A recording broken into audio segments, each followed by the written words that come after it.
ಕಲಬುರಗಿಯಲ್ಲಿ ರೈಲ್ವೆ ವಿಭಾಗದ ಸ್ಥಾಪನೆಗಾಗಿ ಆಗ್ರಹಿಸಿ ಜನವರಿ 24ರಂದು ರೈಲು ರೋಕೋ ಹೋರಾಟವನ್ನು ಹಮ್ಮಿಕೊಳ್ಳಲಾಗಿದೆ ಎಂದು ಕಲ್ಯಾಣ ಕರ್ನಾಟಕ ವಾಣಿಜ್ಯ ಮತ್ತು ಕೈಗಾರಿಕಾ ಸಂಸ್ಥೆ ಅಧ್ಯಕ್ಷರಾದ ಶಶಿಕಾಂತ್ ಬಿ ಪಾಟೀಲ್ ತಿಳಿಸಿದರು. ಈ ಕುರಿತು ಕಲಬುರಗಿ ನಗರದ ಚೇಂಬರ್ ಆಫ್ ಕಾಮರ್ಸ್ ಸಭಾಂಗಣದಲ್ಲಿ ಸುದ್ದಿಗೋಷ್ಠಿಯನ್ನು ನಡೆಸಿ ಮಾತನಾಡಿದ ಅವರು, ಕಲ್ಯಾಣ ಕರ್ನಾಟಕ ಪ್ರದೇಶವು ಕರ್ನಾಟಕದ ಅತ್ಯಂತ ಹಿಂದುಳಿದ ಪ್ರದೇಶವಾಗಿದೆ. ಅದರ ಅಭಿವೃದ್ಧಿಗಾಗಿ ಕೇಂದ್ರ ಸರ್ಕಾರ ಮತ್ತು ರಾಜ್ಯ ಸರ್ಕಾರಗಳು ಈ ಪ್ರದೇಶದ ಅಭಿವೃದ್ಧಿಗಾಗಿ ಹಲವಾರು ಅಭಿವೃದ್ಧಿ ಯೋಜನೆಗಳನ್ನು ಹಾಕಿಕೊಂಡಿದೆ. ಅದರಂತೆ ಕೇಂದ್ರ ಸರ್ಕಾರವು 2012ರಲ್ಲಿ ಭಾರತ ಸಂವಿಧಾನವನ್ನ ತಿದ್ದುಪಡಿ ಮಾಡಿ 371(j) ಅನ್ನು ಜಾರಿಗೆ ತಂದಿದೆ. ಅದಲ್ಲದೆ 2014ರಲ್ಲಿ ಕಲಬುರಗಿಯಲ್ಲಿ ರೈಲ್ವೆ ವಿಭಾಗವನ್ನ ಸ್ಥಾಪಿಸುವುದಾಗಿ ಘೋಷಿಸಲಾಗಿತ್ತು. ಆದ್ರೆ ಇಲ್ಲಿಯವರೆಗೆ ಅದನ್ನು ಸ್ಥಾಪನೆಯಾಗಿಲ್ಲ. ಈ ಪ್ರದೇಶದ ಜನರು ಅದರ ಸ್ಥಾಪನೆಗಾಗಿ ಕಾಯುತ್ತಿದ್ದಾರೆ. ಆದ್ರಿಂದ ಕಲಬುರಗಿಯಲ್ಲಿ ರೈಲ್ವೆ ವಿಭಾಗವನ್ನ ಸ್ಥಾಪಿಸಬೇಕೆಂದು ಒತ್ತಾಯಿಸಿ ಜನವರಿ 24ರಂದು ಬೆಳಗ್ಗೆ 9:30 ಕಲಬುರಗಿಯಲ್ಲಿ ರೈಲು ರೋಕೋ ಹೋರಾಟವನ್ನು ಹಮ್ಮಿಕೊಳ್ಳಲಾಗಿದೆ ಎಂದರು. ಈ ಸುದ್ದಿಗೋಷ್ಠಿಯಲ್ಲಿ ವಿಶ್ವ ಹಿಂದೂ ಪರಿಷತ್ ಉತ್ತರ ಪ್ರಾಂತ್ಯದ ಅಧ್ಯಕ್ಷರಾದ ಲಿಂಗರಾಜಪ್ಪ ಅಪ್ಪ, ಚೇಂಬರ್ ಆಫ್ ಕಾಮರ್ಸ್ ನ ಮಂಜುನಾಥ ಜೇವರ್ಗಿ, ಉಮಾಕಾಂತ್ ನಿಗುಡಿ ಸೇರಿದಂತೆ ಇತರರು ಇದ್ದರು.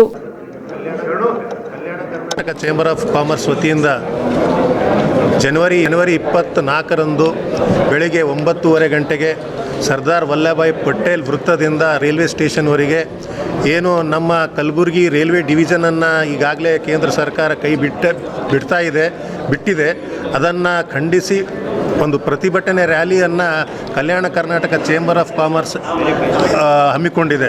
ಇದರಲ್ಲಿ ನಮ್ಮ ಅಫಿಲಿಯೇಟೆಡ್ ಅಸೋಸಿಯೇಷನ್, ಹಲವಾರು ಸಂಘ ಸಂಸ್ಥೆಗಳು ಹಾಗೆ ಶಿಕ್ಷಣ ಸಂಸ್ಥೆಗಳು ಕೂಡ ಇದನ್ನು ಕೈ ಜೋಡಿಸಿ ಆ ದಿನ ರೈಲ್ವೆ ಮುತ್ತಿಗೆ ಹಾಕೋದು, ರೈಲ್ ರೋಕ್ ಮಾಡೋದು ಕೂಡ ನಾವು ಈ ಒಂದು ಪ್ರತಿಭಟನೆ ಮುಖಾಂತರ ಹಮ್ಮಿಕೊಂಡಿದ್ದೇವೆ. ಪ್ರಕಟಣೆ: ಕರ್ನಾಟಕ ಸರ್ಕಾರ, ಜಿಲ್ಲಾಡಳಿತ, ಜಿಲ್ಲಾ ಪಂಚಾಯತ್, ಜಿಲ್ಲಾ ಆರೋಗ್ಯ ಮತ್ತು ಕುಟುಂಬ ಕಲ್ಯಾಣ ಇಲಾಖೆ, ಜಿಲ್ಲಾ ಮಾನಸಿಕ ಆರೋಗ್ಯ ಕಾರ್ಯಕ್ರಮ ಕಲಬುರಗಿ. ಸಾಮಾನ್ಯವಾಗಿ ಕಂಡುಬರುವ ಮಾನಸಿಕ ಕಾಯಿಲೆಯ ಲಕ್ಷಣಗಳು: ನಿದ್ರಾಹೀನತೆ, ಹಸಿವು ಕಡಿಮೆ, ಅತಿ ಬೇಜಾರು, ಜೀವನದಲ್ಲಿ ಜಿಗುಪ್ಸೆ, ಜೀವನದಲ್ಲಿ ನಿರಾಸಕ್ತಿ, ವಿನಾಕಾರಣ ಭಯ ಪಡುವುದು, ಲೈಂಗಿಕ ಸಮಸ್ಯೆ, ದಿನನಿತ್ಯದ ಕಾರ್ಯನಿರ್ವಹಿಸಲು ಕಷ್ಟವಾಗುವುದು, ಮೈಕೈ ನೋವು, ನೆನಪಿನ ಶಕ್ತಿ ಕಡಿಮೆಯಾಗುವುದು. ಗಂಭೀರ ಸ್ವರೂಪದ ಮಾನಸಿಕ ಕಾಯಿಲೆಯ ಲಕ್ಷಣಗಳು: ವಿಚಿತ್ರ ವರ್ತನೆ, ಮಂಕಾಗಿರುವುದು, ಅತಿ ದುಃಖ, ಅತಿ ಸಂಶಯ, ಆತ್ಮಹತ್ಯೆ ಆಲೋಚನೆ, ಅತಿ ಸಂತೋಷ ಮತ್ತು ಜಂಬ ಕೊಚ್ಚಿಕೊಳ್ಳುವುದು, ಬೇರೆಯವರಿಗೆ ಕಾಣಿಸದ ಕೇಳಿಸದ ದೃಶ್ಯ, ಧ್ವನಿಗಳು ಕಾಣಿಸುವುದು, ಕೇಳಿಸುವುದು, ಮೈ ಮೇಲೆ ದೇವರು ದೆವ್ವ ಬಂದಂತೆ ಆಡುವುದು, ಮೂರ್ಛೆ ಬೀಳುವುದು, ಬುದ್ಧಿಮಾಂದ್ಯತೆ. ಚಿಕಿತ್ಸಾ ಸೌಲಭ್ಯಗಳು: ಆಪ್ತ ಸಮಾಲೋಚನೆ, ಮಾತ್ರೆಗಳ ಮುಖಾಂತರ ಚಿಕಿತ್ಸೆ, ಸಾಮಾಜಿಕ ಬೆಂಬಲ ನೀಡುವುದು, ವಿದ್ಯುತ್ ಕಂಪನ ಚಿಕಿತ್ಸೆ ಎಲ್ಲಿ ಲಭ್ಯ? ಹತ್ತಿರದ ಸರ್ಕಾರಿ ಪ್ರಾಥಮಿಕ ಆರೋಗ್ಯ ಕೇಂದ್ರ, ಸಮುದಾಯ ಆರೋಗ್ಯ ಕೇಂದ್ರ, ತಾಲೂಕು ಆಸ್ಪತ್ರೆ, ಜಿಲ್ಲಾ ಆಸ್ಪತ್ರೆ, ವೈದ್ಯಕೀಯ ಮಹಾವಿದ್ಯಾಲಯ. ಮನೋಚೈತನ್ಯ ಕಾರ್ಯಕ್ರಮ: ಜಿಲ್ಲಾ ಮಾನಸಿಕ ಆರೋಗ್ಯ ಕಾರ್ಯಕ್ರಮ, ಜಿಲ್ಲಾ ಆರೋಗ್ಯ ಮತ್ತು ಕುಟುಂಬ ಕಲ್ಯಾಣ ಇಲಾಖೆ ಕಲಬುರಗಿ ವತಿಯಿಂದ ಪ್ರತಿ ತಿಂಗಳು ತಾಲೂಕು ಆಸ್ಪತ್ರೆಯಲ್ಲಿ ಮಾನಸಿಕ ಆರೋಗ್ಯ ಚಿಕಿತ್ಸಾ ಶಿಬಿರ ನಡೆಸಲಾಗುವುದು.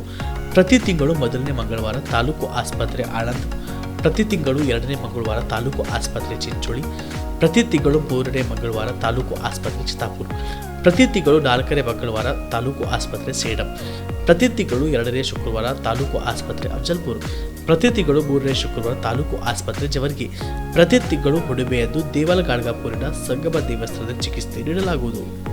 ರಾಜ್ಯಾದ್ಯಂತ ದೂರವಾಣಿ ಟೆಲಿ ಮಾನಸಿಕ ಆರೋಗ್ಯಕ್ಕೆ ನೆರವು ಮತ್ತು ಸಂಕೀರ್ಣ ನೆಟ್ವರ್ಕ್ ಟೆಲಿ ಮಾನಸ.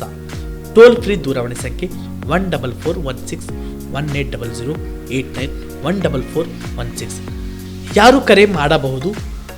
ವ್ಯಥೆಗೆ ಒಳಪಟ್ಟವರು, ಪರೀಕ್ಷಾ ಒತ್ತಡಕ್ಕೊಳಗಾದವರು, ಕೌಟುಂಬಿಕ ಕಲಹದಿಂದ ನರಳುತ್ತಿರುವವರು, ಮದ್ಯ ಮತ್ತು ಮಾದಕ ವಸ್ತು ವ್ಯಸನದ ಸಮಸ್ಯೆಯಲ್ಲಿ ಸಿಲುಕಿರುವವರು, ಜ್ಞಾಪಕ ಶಕ್ತಿ ತೊಂದರೆಯುಳ್ಳವರು, ಆರ್ಥಿಕ ಒತ್ತಡದಲ್ಲಿರುವವರು, ಇತರೆ ಯಾವುದೇ ಮಾನಸಿಕ ಆರೋಗ್ಯದ ಸಮಸ್ಯೆಯಿಂದ ಬಳಲುತ್ತಿರುವವರು.